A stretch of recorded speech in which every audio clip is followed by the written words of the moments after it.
South Florida radio legend Neil Rogers passed away today. The former talk show king was 68 years old. Local 10's Janine Stanwood is live at one of Rogers' former stations in Miramar tonight. Janine. And Rob, tonight it was the lead story here at WIOD where Neil Rogers worked when it was in North Bay Village. Some people really liked him on the radio. Other people thought he was a bully. But everyone had an opinion. Fighting, controversial, fun, nasty, cantankerous. When you listen to me, you ask me the question. There have been many colorful words to describe Neil Rogers. Very, very entertaining. Was a unique talent, very acerbic. And how about a great letter? Timid was never one of them. Here's a lady in Miami. Hello. Rogers was born Nelson Roger B. Helfer on November 5th, 1942. He studied broadcasting, but left school to work in radio all over the country, eventually landing at WJNO in West Palm Beach. In 1976, when he started his radio career in Miami Beach at WKAT, he made a decision that would, in part, define him. One night he came to my house and said, "I'm coming out of the closet tomorrow." And so all night I sat with him. He came out of the closet on the radio, and nobody ever did that before. I mean, he's certainly the first openly gay person on the radio. His career skyrocketed. No matter which AM station he worked in South Florida, Neil Rogers was a top-rated personality. He wasn't shy about his left-leaning politics, being an atheist, his disdain for bad drivers, co-workers, and tourists. I remember he made the visiting Canadian tourists crazy when he went nuts on the air about them stealing the sweet and lows. No one was safe. But in June 2009, South Florida's original shock jock would hang up his mic for good at WQAM. The next summer, he would suffer a stroke and a heart attack, and friends and family decided that surgery to repair an artery wasn't worth the pain and risk. He was great for radio. He really was. Well, when you're full of it, it comes out easy. Neil Rogers was 68. And right now, his attorneys asked for privacy. There are no word on funeral arrangements. Rob? Legend, and he will be missed. Okay, Janine. I'm Nick Robinson in the Sun Sentinel newsroom. A court battle is brewing over late radio show host Neil Rogers' estate. In his final weeks, Rogers signed off on two different wills, one in which he left his entire estate to his 21-year-old companion, and another equally dividing his estate between his companion, his roommate, and an old friend. His companion's attorney argues that Rogers suffered from dementia and didn't have the mental capacity to sign the second will. The decision is likely to be made by a Broward judge. For more, check out sunsentinel.com/SFL. South Florida radio icon Neil Rogers passing away at the age of 68 today. Everybody remembers Neil Rogers.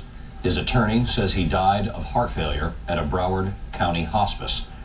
Rogers began his career in 1976 and made his way to the top of South Florida talk radio, becoming known as Miami's shock jock. He retired last year as the highest paid radio host in Miami history. One of South Florida's greatest voices silenced. Great guy, great mind, and a wicked sense of humor. Yeah, he will be definitely missed. Sad day across South Florida, losing a radio legend. Neil Rogers has passed away.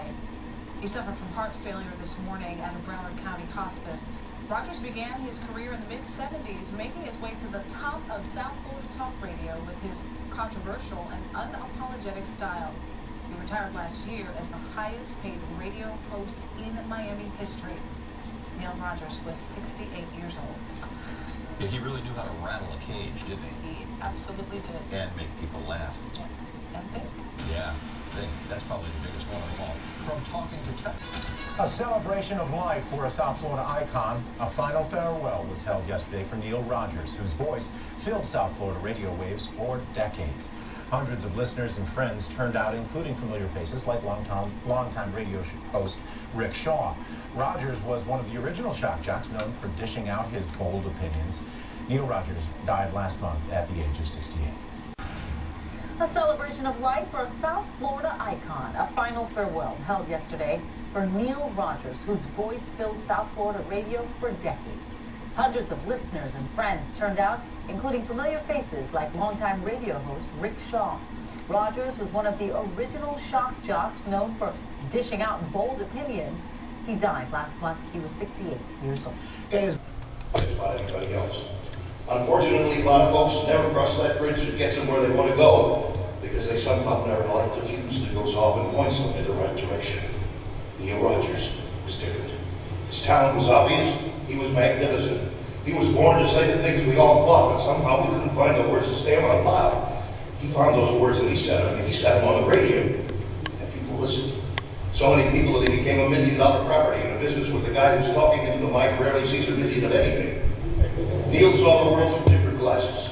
His focus would be on what the people most of us knew did wrong. Your title as mayor or president or head coach didn't mean a thing. You were just another guy or gal, and given time, Neil would find something not to like, but just about anyone. His sense of humor and timing would become the icing on his cake. And since radio is the ultimate theater of the mind, timing became critical.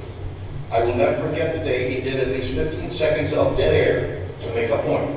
15 seconds of airtime on the Neil Rogers Show is worth a lot of money.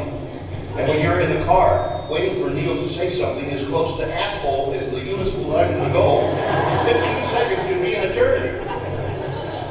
And Neil knew it. Dead air on the radio was one of the loudest things you will never hear. My 50 years of broadcasting brought lots of amazing memories. I met the Beatles in the Gator Bowl in '64. Ringo Starr wanted to buy my initial ring. I got to sit in the back seat of the Blue Angels #7 and fly an F-18 for 10 seconds. And then one day, a couple of years back, I got to meet Neil Rogers. Unlike his on-air persona, he was kind and gentle and a really nice guy.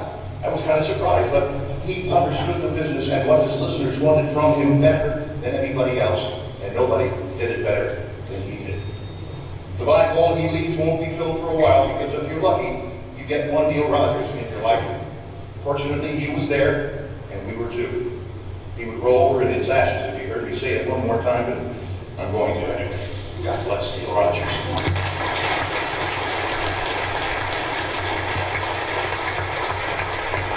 17, 23, 45, 51, 69, bada beep, bada boop, you got it?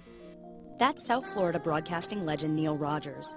He passed away after suffering heart problems for the past year. He was 68. To some, Rogers was a breath of fresh air. Others called him offensive. But throughout his 33 years on radio in South Florida, Rogers was blunt, honest, and passionate. Neil had two personalities. One was the bombastic on-the-air Neil. The other was the very quiet, almost timid Neil off the air. You almost had to pull words out of him. I went one day to Hialeah with him. He barely said a word to me all day. Then at the end of the day, he said, "Hey, this was great. We got to do this again." Rogers courted controversy early. Just a year after starting at WKAT Radio, he came out as gay. It was right in the middle of a heated era when Anita Bryant was hailing an anti-homosexual ordinance in Dade County. But that's just a small part of Rogers' divisive on-air persona. By birth, he was Jewish, but he mocked all organized religion, infuriating Catholics with his attacks on the Pope. He called South Florida an outdoor funeral home, and he spoke out strongly against the Mariel immigration from Cuba in 1980. I was among many people in the market to get attacked by Neil, and it never really bothered me because a knock from Neil was almost a boost. It meant you mattered. And I think a lot of people in the market felt that way. It was that outspoken liberal stance that had audiences following him from station to station across the SFL over the years. In fact, Rogers was the first South Florida radio personality known to make more than $1 million a year. Neil was a great entertainer. He made people laugh. He made people think. He provoked them. He made them angry. But most of all, he entertained.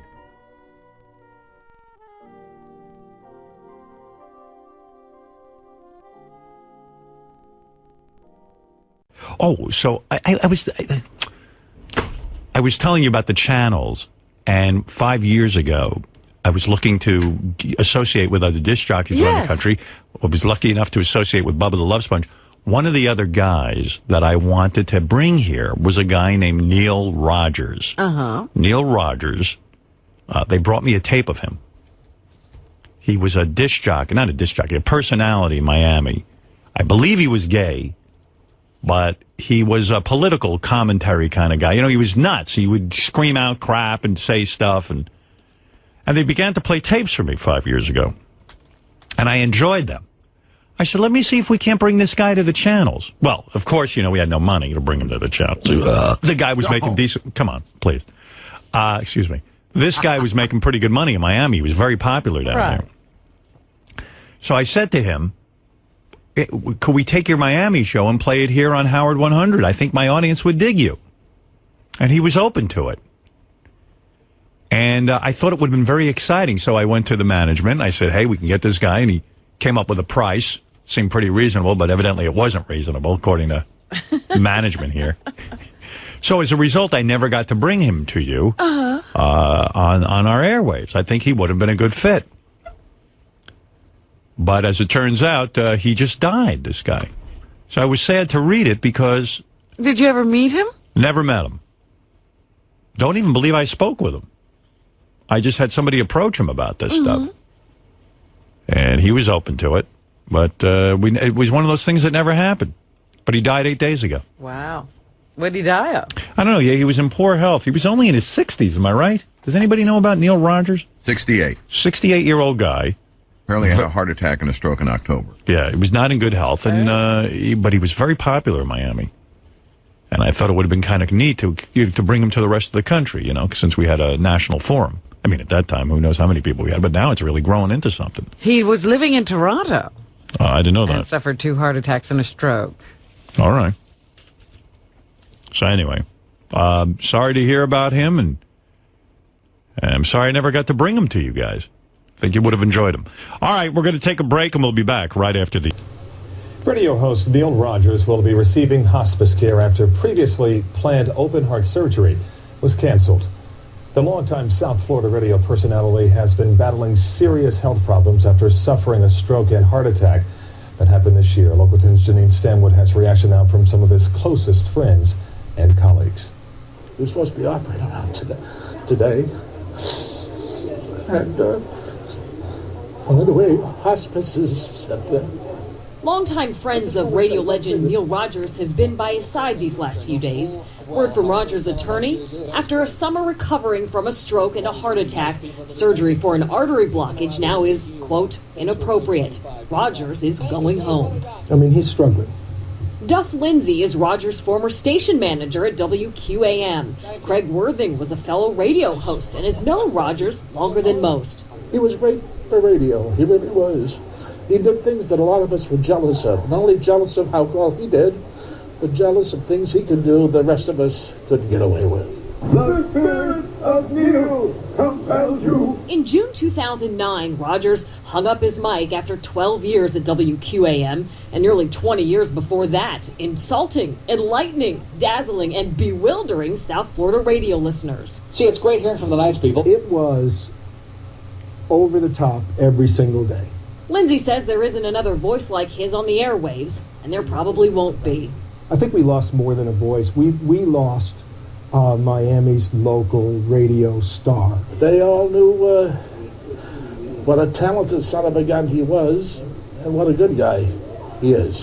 Neil Rogers' attorney tells us that he, along with family and friends, will probably be moving him out of here, Westside Regional, and taking him home probably tomorrow. Calvin Lurie friends tell us that Neil Rogers remains in good humor. They couldn't imagine. A public memorial is being held today for South Florida talk radio legend Neil Rogers. He passed away last month at the age of 68. Local 10's Nikki Mohan is live in Wilton Manors, where Rogers Memorial is taking place later on this afternoon. Nikki? Christy, all fans and friends are welcome to celebrate here in Wilton Manors at the Center for Spiritual Living. It starts at 3 o'clock. They say this is the perfect place to have it because even though Neil Rogers was not a fan of organized religion, he did have plenty of fans. The sanctuary is set here at the Center for Spiritual Living. The ceremony will include, it's a celebration of life. They're not calling it a funeral, they're not calling it a memorial per se. Will include comments from his longtime friend and attorney Norman Kent and radio personality Rick Shaw. That's who we know is on the program right now. Rogers passed away Christmas Eve of last year, and he has been cremated. There will be no body present here in the sanctuary. He was famous for many years, over 30 years on radio here in South Florida. He is the first South Florida shock jock. No one was safe from his criticism. He was especially famous for coming out on the radio in 1975, even though he did not make it a mantra to be known as a gay talk show host. Many people are fans of Rogers, fans of foes. Everybody listened to him. He was very, very, very popular. Even the pastor who will officiate here today was a big fan. It's a tribute, certainly. I think what I know about Neil, and I used to listen to him in the early 90s at first, when I first came here, but what I know about him is that he never sacrificed his personal principles, not even for a special occasion. He was really a very authentic man, and so we're really pleased to be able to host this and have this be a tribute to somebody who really made a positive difference in the life of people in South Florida and beyond. The ceremony gets started today here at 3 o'clock. They say it's really going to be a celebration of life. It's going to be very, very lively. Christy and JC, they said that Rogers left no plans at the end or left no instructions as to how he wanted to be remembered. Again, he spoke on the air several times. He was not a big fan of organized religion. He was a self-proclaimed agnostic. But the pastor insists that the celebration of life they have planned here today will definitely be something that he would have been proud of and he would be happy to have had. Okay, should be an interesting afternoon. Thank you so much, Nikki. And here's a bit more information on this afternoon's memorial for Neil Rogers. That celebration of his life will be taking place at the Center for Spiritual Living. That's in Wilton Manors. The service begins. Neil didn't believe in funerals. He believed that life was for the living. He didn't go to his mom's own funeral, so he wouldn't have endorsed this, shall we say. But you know, we're going to do it anyway because I think that funerals are for the living, and we need this. We need to get together and share and talk about what he meant to all of us. You know, and get it out of our systems. That's what you're supposed to do at a funeral, and Neil doesn't get to. He doesn't get away with it. You know, he's not going to be allowed to check out without us having a memorial service for him. Marveling all afternoon. Being here is almost like looking at the history of Miami radio. But I also, thought struck me, sitting here listening to the wonderful tributes, that the one person who wouldn't be here today, under any circumstances, I can almost hear him saying, I wouldn't be caught dead there. And I think your presence here today is testimony to the truth that you saw through to Neil's core, that you took him in as you would a member of your own family, that you miss him because he enriched your life with humor and heart, and now I'm tempted to say go out and have a knish. Because as you leave here, remember that Neil would laugh at you for being here, for wasting your time listening to me, of all people.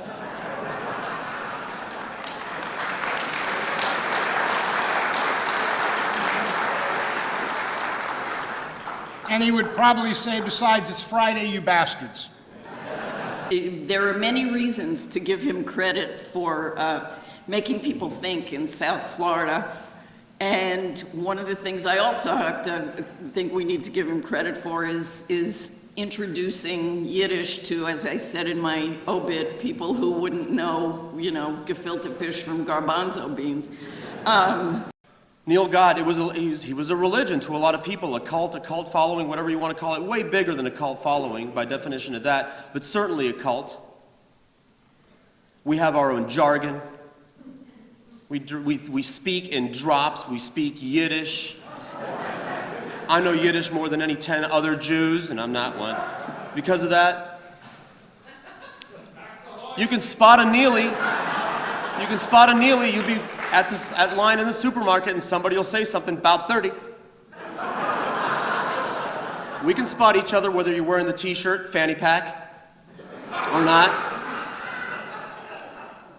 And nobody else had it. Neil would talk about, you know, Miami, we would talk about terrorism. What are the terrorists going to bomb? We don't have a monument. We had one.